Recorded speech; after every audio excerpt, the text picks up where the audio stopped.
We've got the man to do that too.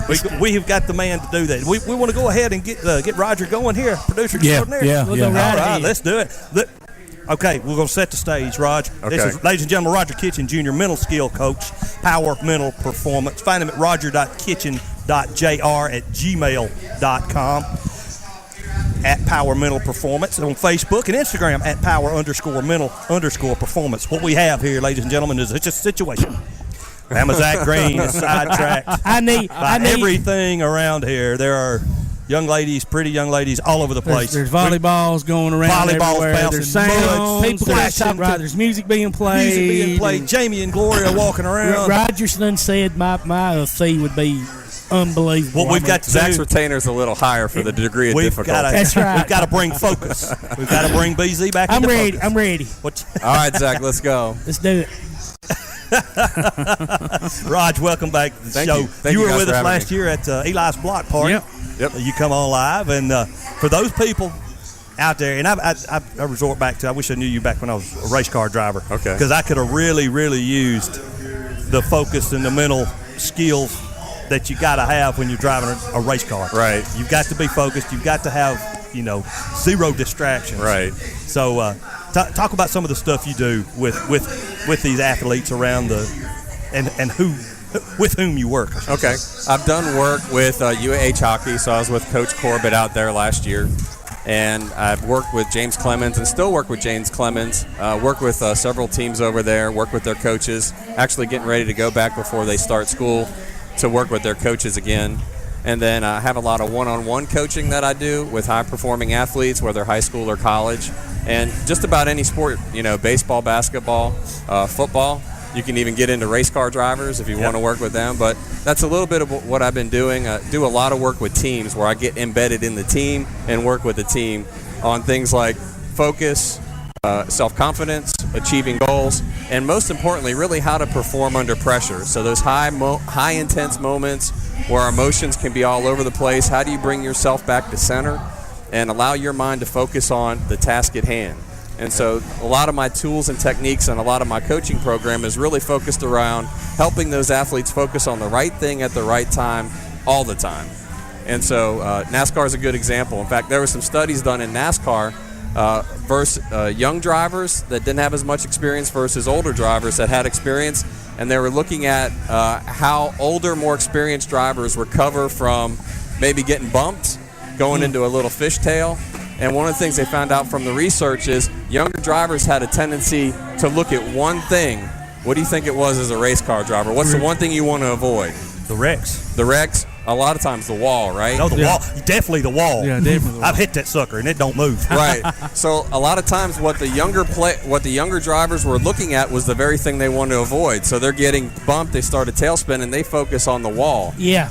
And so more experienced drivers, what they found through the research was they put their eyes on the infield. So the green. Where they want to go. Where they want to go. Exactly. And so that's a big thing with younger athletes. A lot of times they're trying to avoid mistakes. Mm-hmm. And they're trying to avoid the thing that they want to do. And that's the very thing that leads them into the mistake. So for an NASCAR driver, they put their eyes on where they want to go. They put their attention and focus on where they want to go in a wreck, which is the infield. Exactly. It's like keeping from losing instead of trying to win. Yeah, exactly. Right. So anytime you focus on something you're trying to avoid, guess what's going to happen? Mm-hmm. You're going to hit it, and you're gonna go into the thing that you're trying to avoid versus actually avoiding it. Like your football players, they spend so much time working out, training, and then when they get on the field, if their mind's not right. Right. And it's the same way with us. We spent so much time turning bolts on the car to make sure that when it come race time, it will brake.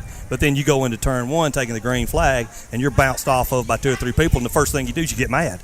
Right. Because you've spent all that time, and now somebody's done tore your car up. Right. But wait a minute, you still got 15 more laps. You've got to drive and try to get your recognition back to what's going on in front of you. In those moments, that stress enters and that anxiety enters, and it's like, how do you manage that stress and anxiety in that very moment to where it doesn't take you out of your game and put your focus on something that doesn't need to be there? So that is what you do. That's what I do. I help athletes get to that point where they manage that anxiety and that stress really well.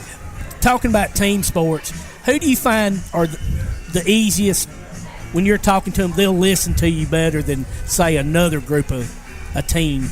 generally speaking, the coaches I've had the most success with already have an interest in what I do. So even before I come onto the scene, a lot of times they've done research in sports psychology. They've looked at mental skills coaches, and they understand the practice and the discipline. And so a lot of times the coaches that have already done that work ahead of time, when I step onto the scene, they automatically have buy-in. And so a lot of times I coach the coach on how to coach the players and the team.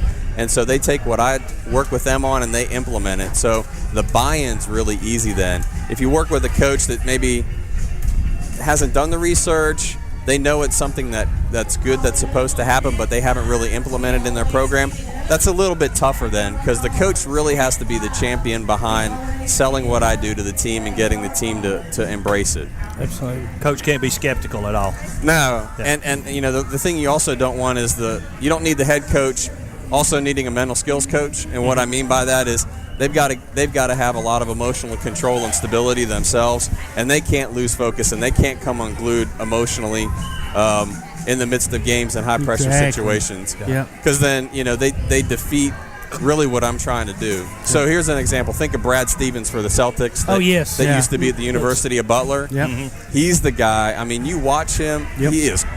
He's rock solid, calm, and cool. Yeah, regardless of situation. Right. Ups and downs, he's the same. Yep. And his team reflects that. You know, maybe not in the beginning, but it seems like they do now. And like you said, you can't focus on that turnover or that missed shot or free throw and let that affect your next play. Right. Because that affects the whole team. So when he was at Butler, his whole coaching philosophy behind the mental skills aspect of his team was, if my team sees me upset, if my team sees me nervous, they're going to be nervous. They're going to be upset. True. He's like, so I always want to set the right emotional example for them and make sure that they're doing what I want them to do. And he's always calm. I'm a Celtics fan, so you see him, they're always calm. And the players say they love playing for this guy. Right. They say he's just, like you said, his demeanor, and that's what he said, things he's learned back from his college days. A lot of times, these college coaches have a hard time going to the pros because these guys said, you're a college coach. You don't know what you're talking about. But like you said, he hasn't changed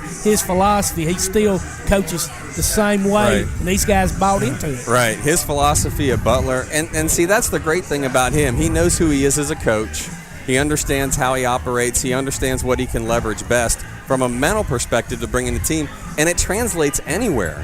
Yeah. So if you're willing, you know, once you figure out how to do it, it works anywhere. It's just getting the teams to buy in and be willing to sort of be open to maybe a new perspective. Because a lot of times when you say mental skill, think about it. You've got strength, you've got conditioning, you've got nutrition.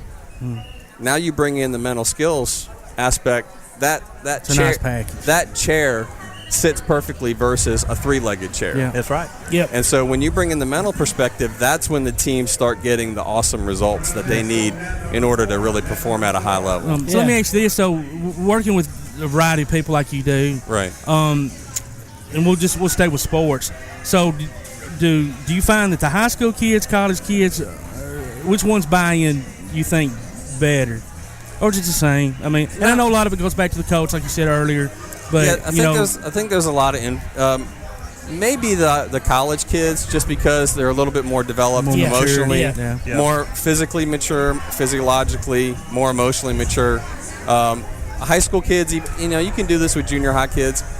You're keeping it more simple at that age. Yeah. When you get to the college level, you still want to keep it simple, but you can introduce some deeper concepts. Yeah, that's true. And so the college kids have a tendency to really, I think, embrace it a little bit quicker and buy into it a little bit quicker. Not saying high school kids can't. The coach plays a huge factor in all of it, really. Oh, absolutely. So they have to buy in. Yeah, the greater the buy-in from the head coach, the easier it is for the team to really get the concepts quicker. All right. Raj, we want to throw your phone numbers out here for those listening. Roger Kitchen Jr., mental skills coach, area code 256-698-6389. I mentioned it earlier. His email address is roger.kitchen.jr@gmail.com. Find him on Facebook at Power Mental Performance, Instagram at Power_Mental_Performance. So, all right, guys, thank you. We for having hope me. to get you a lot of business, but and we hope to have you on more because, like I said, we all need some help. Yeah, we love to have you back. That's one way to put it, Zach. We all need somebody. Maybe you can give some pep talks to some of these teams out here. There you go. They might need it. I mean, when you're playing in mud and getting the hose squirt on you. Yeah, I don't know how. pressure. Yeah, I don't know. That's a lot of stuff coming at you. I don't know how much that would help. Yeah. It might. Well, man, thanks so much for being here, and please do come back. Please, Man. absolutely. Hey, Always good anytime seeing you guys brother. want me, I'll come back. Thank you very much. Thanks, Roger. All right. Thanks for being patient. Ladies and gentlemen, we've got Glenn Coffey Sr. and Jr. coming on. Austin Golson. David Kyle will be live, the UAH Ability Sports Network Director. And here we are at hashtag Mud for a Cure, Mud Volleyball for a Cure here live in Athens, Alabama. We're tossing it to our sponsors. You've been listening to Applebee's Tailgate Talk on WKAC, the Big 1080.